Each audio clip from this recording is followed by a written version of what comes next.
Hey yo, you're watching Avalanche channel, and this is the first video in a series where I talk about shader by using Unity Shader Graph.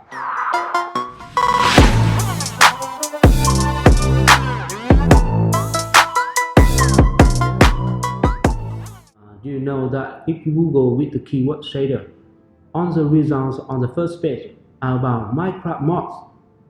Then I could say that the shader is still quite mysterious for many people. But almost everything you see on the screen is created by shader. The only reason that you don't have to deal with shaders when beginning with game development is the game engine or the graphic library handle it automatically for you to render objects in a default way.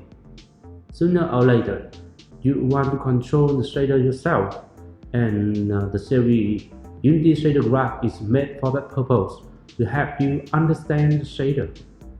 In this first part, we're gonna figure out what a shader is, and we'll do some experiments with a complete shader called PURB Lite.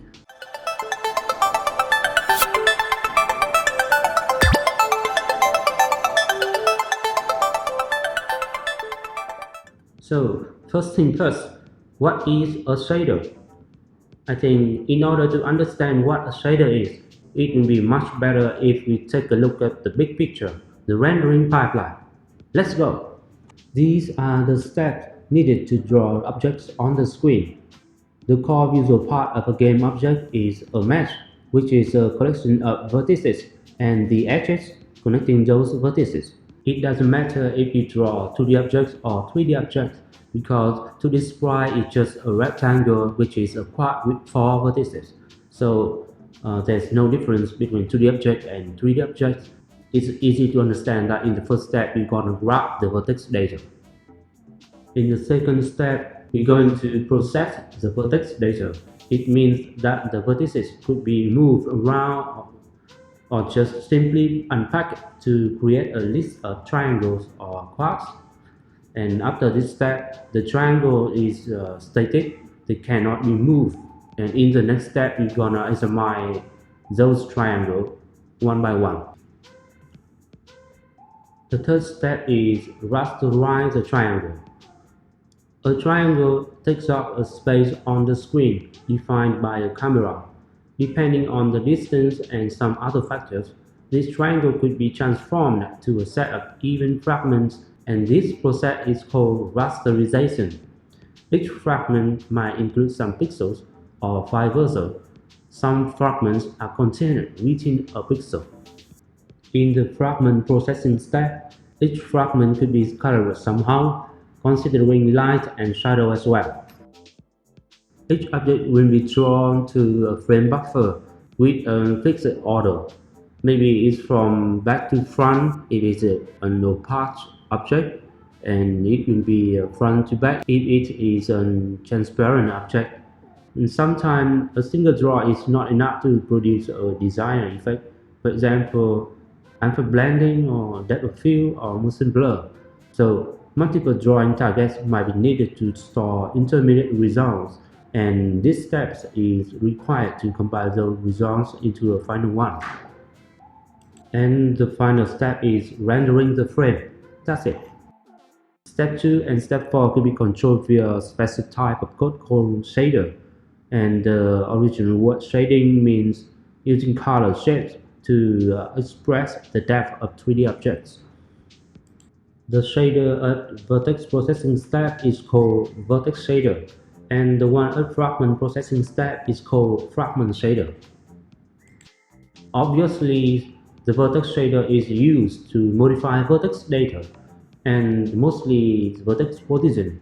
For example, take a look at this following plots, and this waving effect is achieved by adjusting vertex positions by the sine wave, which is altered a little bit with the noise texture to add the randomness.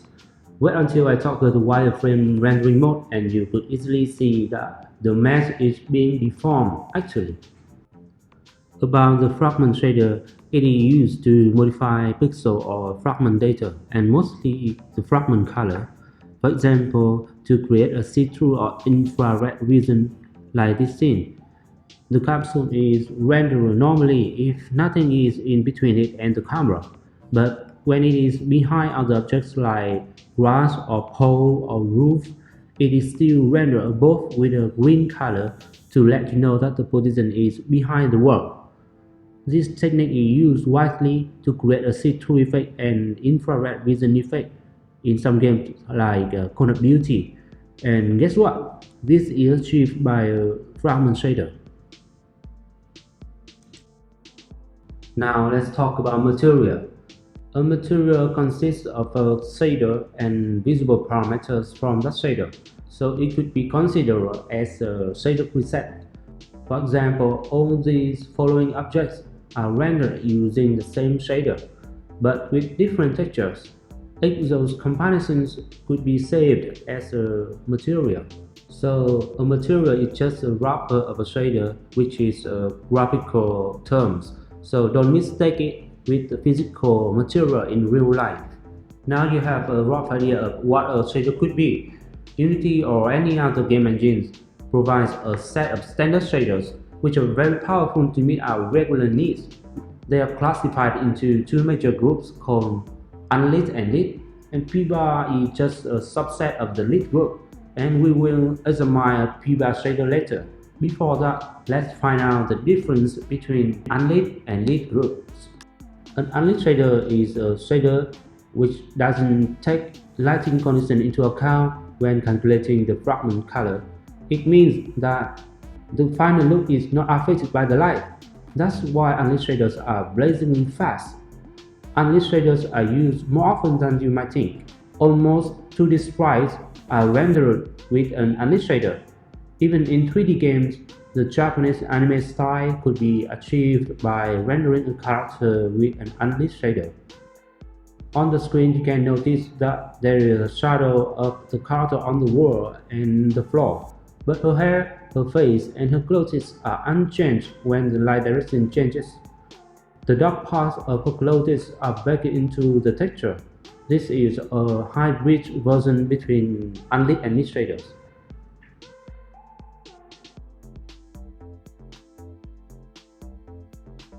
On the other side, the shader which is affected by light is a lit shader, and the light factors are simplified and approximated by a math model.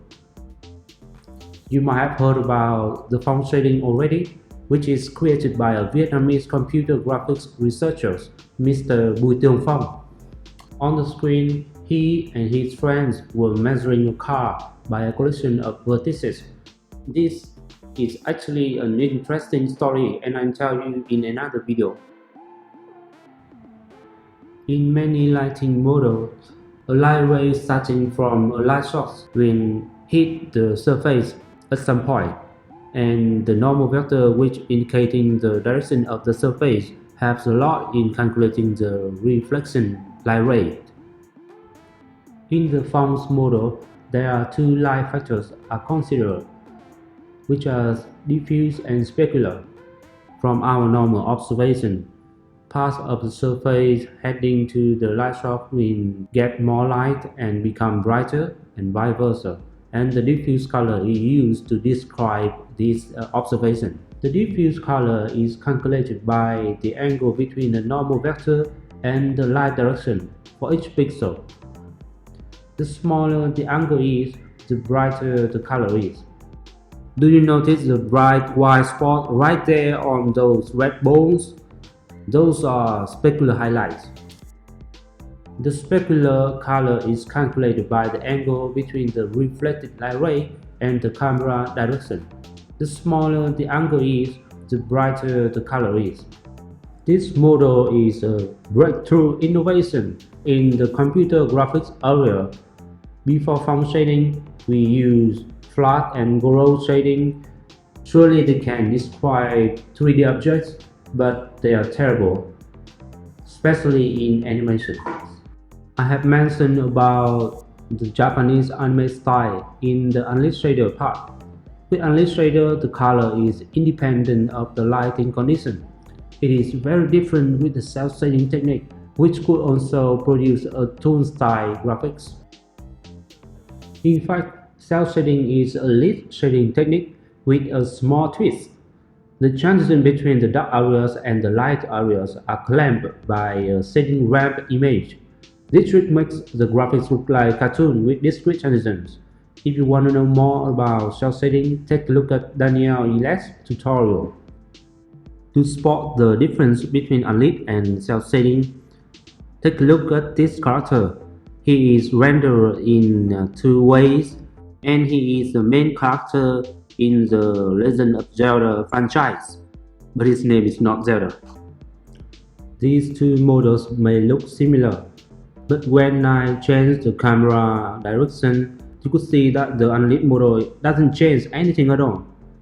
On the other side, the cel-shaded model adapts to the lighting condition change and the camera direction change, and if you look closely, you could see that there are specular highlights on his hair and his sword.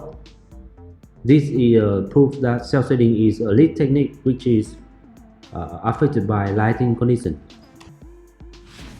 Here comes the PBR. PBR shader is a subset in lit shader, and PBR stands for physically based rendering, which is a group of light simulation techniques. PBR workflows are so popular nowadays in computer graphics because we could control different aspects of light just by some textures. Find out more on Wikipedia and Unity standard shader pages. This helmet is rendered with PBR workflows using just the 4 textures in the corners. This is so impressive. All the major and minor details, including the reflection, the metallic, the rubber materials, everything is perfect. Okay, I cannot wait any longer. Are you ready to lay your hands on actual practice on hands-on time?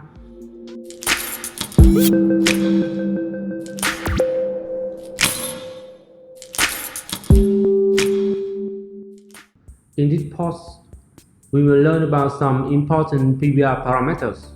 You need to install Unity 2019.1 or above with a new project from Universal Render Pipeline template to do some experiments yourself. And we will create a realistic leather material.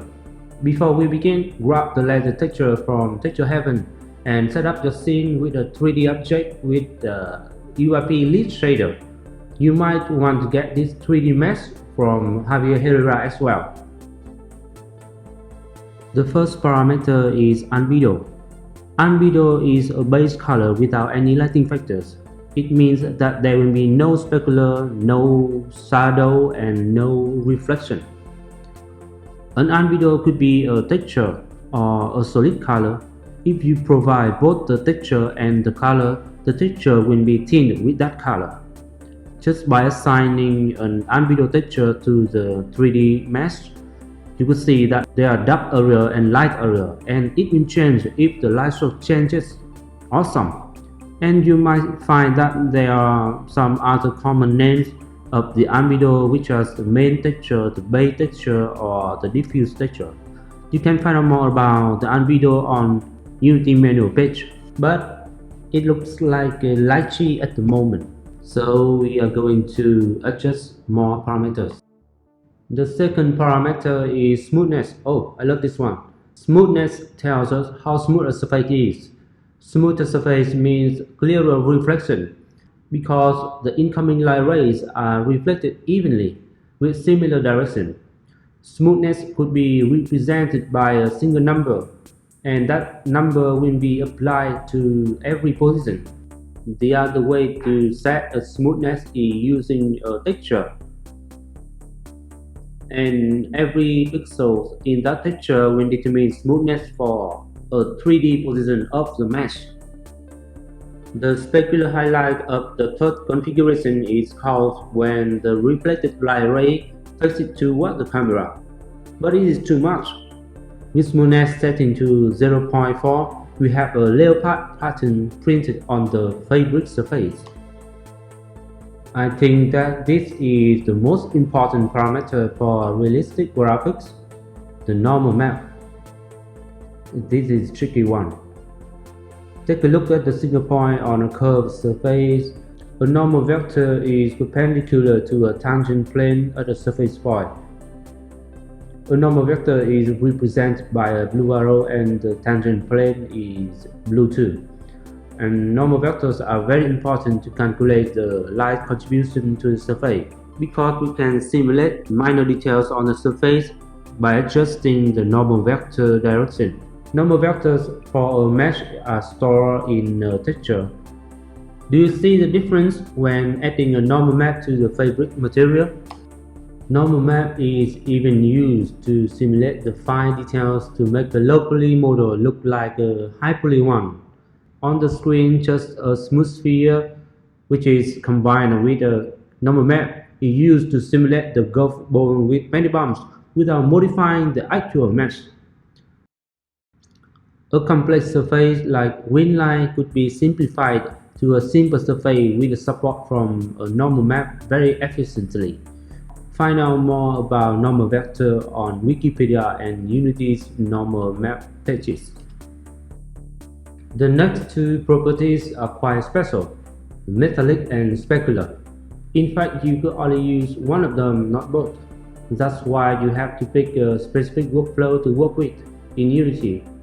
It's because both metallic and specular control the specular reflection, but in different ways. Metallic controls the ratio between albedo and the environment reflection in the specular reflection.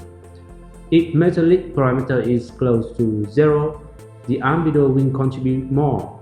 On the other direction, if metallic parameter is close to 1, the environment reflection will contribute more. It means that you cannot control the specular color directly in metallic workflow. On the other hand, the specular workflow gives you more control about the specular color, including the color, the brightness, and how albedo blends with the environment. Although many experts say that it's your personal choice to pick which workflow to work with, but personally I think that the metallic workflow is much easier for a beginner. You could find out more from this article. And that's it. Go playing with PBR parameters and you could produce many convincing materials, like these settings for fabrics. For the silk, normal map is not used to keep an even surface, and the smoothness is set to 0.55 for blurry reflection. Metallic is set to 0.95 so that the surrounded light would affect the final color. For the leather, normal map is used to emphasize the cracks on the surface. Smoothness is set to 0.5 to mimic the leather surface. The metallic is set to 0 so that the final color is completely independent from the surrounded environment. For the cloth fabric, a normal map is used to show the roughness of the textile surface. If you increase the smoothness closer to 1, the material will look more like a cheap nylon fabric, which is used to make sacco bags. Let's move to the settings for the glass. For the plastic material, the surface is quite smooth and reflective, with smoothness is set to 0.75 without environment affection. It means that I set the metallic to 0. And a normal map is used to have carved patterns on the surface of the glass. For the golden, this material is very similar to the plastic, just with an exception that the metallic is set to 1 to reflect the surrounded environment on the surface. You could see how powerful a single parameter could change the entire material. Then this is the crystal material. This is a very special one. This material is very smooth, so that I set the smoothness to 0.95, and the environmental color is dominant, so that I set the metallic to 1. And this one could be seen through, so I have to set the render mode to transparent with alpha equal to 0.2 to get that effect. Moreover, in order to see the thickness of the glass, I had to render both the front face and the back faces, not just the front ones like other material.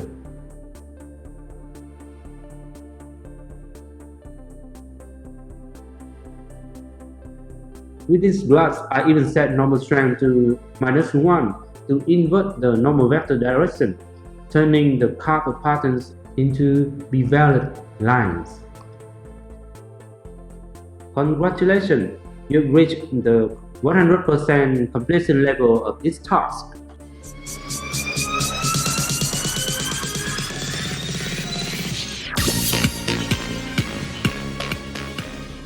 But it is not the end. In the previous examples, we only treat parameters as a single numbers, except for albedo and normal. But for the objects made from different physical materials like the chest made from bronze and wood, a single number is not enough. We need textures to control the metallic and smoothness parameter for each pixel.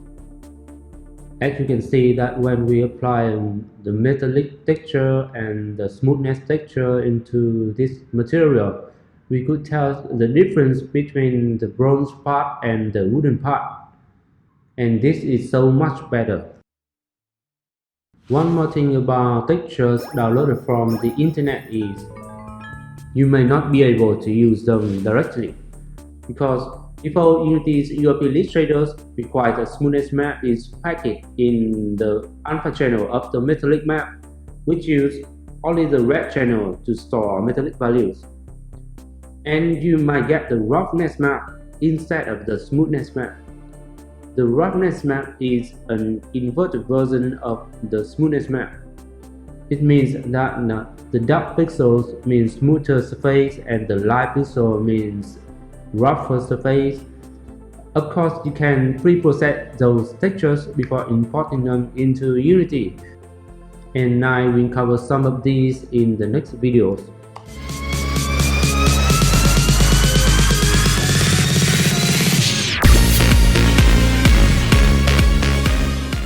See, just a small step further and you've reached the 110% completion level of this task. You might notice some other PBR parameters like alpha, ambient occlusion and emission that I didn't have time to talk about them all, and have fun playing with them. Hey, wait, this is all about PBR parameter, not shader. Yes, you're right. But what if I tell you that most of the work in fragment shaders is just manipulating albedo normal properties? Surprise? A beautiful Porter effect is just about distorting albedo texture. A realistic water surface is just about blending normal maps. That's why having a solid foundation about PBR helps a lot. In the next video,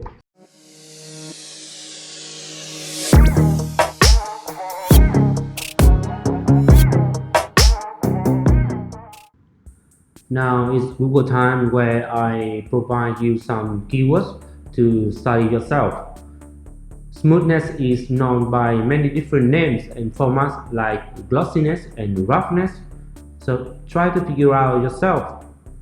About the Fresnel effect. The Fresnel effect is a popular light effect in PBR workflows. In the scope of this video, I won't talk about this one, but you could study about it yourself. And maybe you want to look at rim line as well. Height map, bump map, displacement map, and parallax occlusion map are the other textures used in advanced PBR shaders. How are they different from a normal map? How about finding the answer for this question for yourself? Because it's hard, it's really hard. When creating materials for the painted glossy surface like car shells or porcelain, you need clear coat property. This property is well known in Disney's workflow. It appears in Unity HDRP template already, and it will soon appear in the URP as well. So if you want to dig deeper in light simulation models, researching about clear coat is quite helpful. These are three takeaway key points in this video. Shader is the code to manipulate vertex and fragment data for rendering, and PBR shaders are flexible and powerful enough to mimic materials in real life. And the final one is common properties like albedo, normal, and smoothness are essential for further study. Do not procrastinate. Start now. Try to create a material looking as realistic as possible, even if you have to break the rules like setting normal strength to -1 and setting metallic to 1 for non-metallic material. Finally, study more based on Google Time section. Just a tiny step further. If you find something useful here, please like and share this video. And in order not to miss any video in this series, please subscribe the channel. And if you have any comments or feedback, please leave them here in this video or access our fan page on Facebook. And please subscribe our Avalanche page on Patreon to read exclusive posts with full resources, including all the assets used in this video. Bye!